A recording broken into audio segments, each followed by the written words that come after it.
آپ کی غلامی عبادت، نیکی کا تصور کیا ہے، حضور کی غلامی، اور گناہ کسے کہتے ہیں؟ آپ کی نافرمانی۔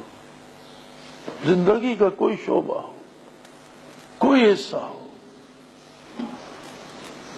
اور بڑا بد نصیب ہے وہ شخص جس نے اللہ کی زمین پر سانس لیا، اس سورج کی دھوپ استعمال کی، ان فضاؤں ان ہواؤں میں جیا، اور محمد الرسول اللہ صلی اللہ علیہ وسلم سے آشنا نہ ہو سکا اور آپ پر ایمان نہ لا سکا۔ اس سے بڑا بدبخت دنیا میں کوئی نہیں۔ اور پھر جسے ایمان نصیب ہوا، اللہ اس پر رحم کرے کہ وہ حق کی محبت ادا کر سکے۔ اس بارگاہ میں ضروری نہیں کہ آپ کروڑوں روپے دے کر شفقت خریدیں، یہ ضروری نہیں کہ آپ سر کٹا کر ہی شفقت خریدیں۔ ایک قلبی کیفیت ہے، ایک دلی تعلق ہے، جو مضبوط ہو جائے تو دنیاوی مصیبتیں تو کیا، موت تک کو شکست دے دیتا ہے، اور وہ بندہ عبدالآباد زندہ رہتا ہے، اسے موت نہیں آتی، وہ مر کے بھی زندہ رہتا ہے۔ جیسے سلطان بہو رحمۃ اللہ علیہ نے فرمایا تھا کہ نام فقیر تنہاندہ باہو قبر جناندی جیوے ہو۔ اس عالم آب و گل میں وجود تو زندہ رہتا ہے، زندگی تو وہ ہے کہ وجود قبر میں دفن ہو جائے تو قبر کو بھی زندگی عطا کر دے، قبر بھی زندہ ہو جائے۔ اور یہ زندگی کہاں سے آتی ہے؟ جس طرح کائنات سورج سے روشنی مستعار لیتی ہے، ایک کائنات نہیں، سارے جہان زندگی محمد الرسول اللہ صلی اللہ علیہ وسلم سے مستعار لیتے ہیں۔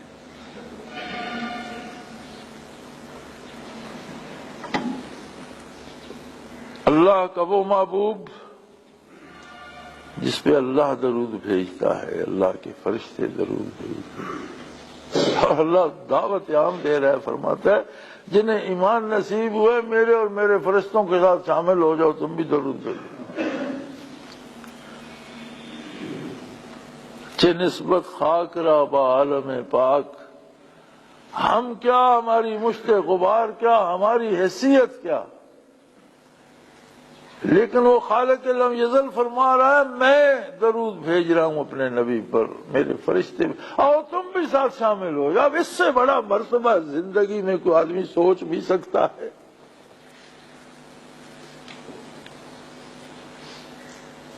آپ اللہ کی عبادت کرتے ہیں تو اللہ نے اس میں اتحیات میں درود شامل کر دیا۔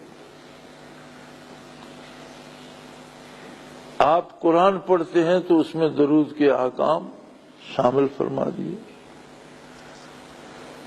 قدم قدم پر ایک ایک عمل کے ساتھ محمد الرسول اللہ صلی اللہ علیہ وسلم کی یاد کو وابستہ کر دیا۔ مومن کے ہر سانس کی آمد و شد کے ساتھ محمد الرسول اللہ صلی اللہ علیہ وسلم کی یادیں وابستہ ہے۔ یہ کام کرنا ہے، کیسے کرنا ہے، جیسے حضور نے فرمایا، یہ نہیں کرنا، کیوں نہیں کرنا، حضور نے منع کر دیا۔ یعنی ہر شب و روز کے تمام امور کے ساتھ اس ایک ہستی کی یادیں وابستہ ہیں۔ اور یہ کتنا بڑا مقام ہے کہ کہاں وہ بارگاہ جہاں فرشتے بھی مؤدب ہو کر حاضر ہوتے ہیں، اور کہاں ہماری حیثیت، ہم ہیں کیا؟ ہم تو وہ لوگ ہیں جنہیں کوئی جانتا بھی نہیں، جنہیں کوئی پہچانتا۔ ہم تو زندگی گھسیٹ گھسیٹ کر گزار رہے ہیں، کبھی کھانا مل گیا، کبھی ملا نہیں، چند دن صحت میں گزر گئے، 10 دن بیماری میں گزر گئے، کبھی کسی نے بلا لیا خوش ہو گئے، کبھی لوگوں نے نظر انداز کر دیا۔ ہماری حیثیت کیا ہے، ہمارا بنتا ہے، ہم سے کسی کو ملتا کیا ہے؟ حیثیت اس چیز کی ہوتی ہے جو نفع بخش ہوتی ہے. ہماری ذات سے کسی کو ملے گا کیا؟ ہم تو خود محتاج ہیں. لیکن اگر وابستہ ہو جائے اس بارگاہ کے ساتھ اور غلامی کا حق ادا کر دیں تو ایک لمحہ آتا ہے کہ انسان فنا ہو جاتا ہے، جسے صوفی فنا فی الرسول کہتے ہیں، کہ بندے کا وجود باقی ہے، چلتا پھرتا ہے، لیکن اس کے ارادے، اس کی منشا، اس کی حرکات و سکنات فنا ہو گئی آقا نامدار صلی اللہ علیہ وسلم کی منشا عالی میں.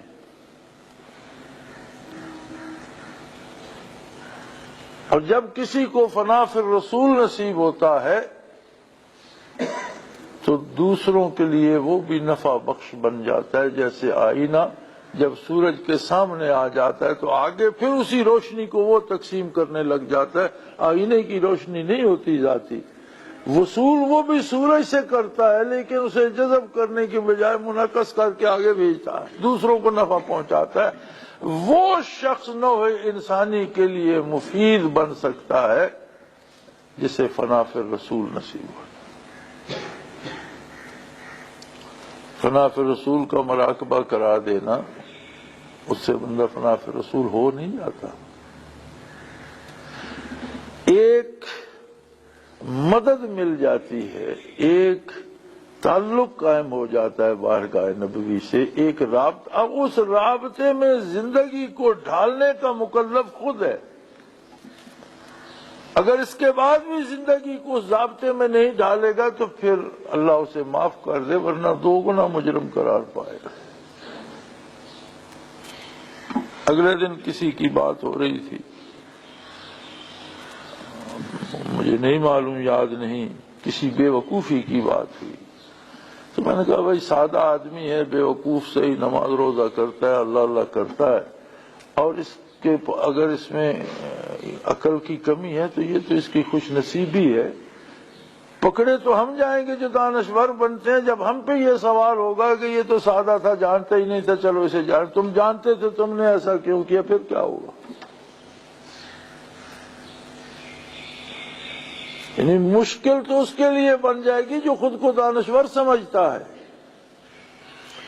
اسی طرح اگر کسی کو استاد فنا فی الرسول کا مراقبہ کرا دیتا ہے تو وہ تو اور پھنس گیا کہ اب اس کے بعد بھی اگر وہ اطاعت نبوی نہیں کرتا تو اس بات کا جواب کیا دے گا کہ تیرے پاس تو ایک وسیلہ، ایک قوت، ایک رشتہ، ایک تعلق تھا بھی صحیح کہ تو اس رنگ میں خود کو رنگنے کی بھرپور کوشش کرتا، تو اتباع کے لیے مجاہدہ کرتا، محنت کرتا، حلال کھاتا، سچ بولتا اور اللہ کی زمین پر اللہ کی اطاعت کرتا.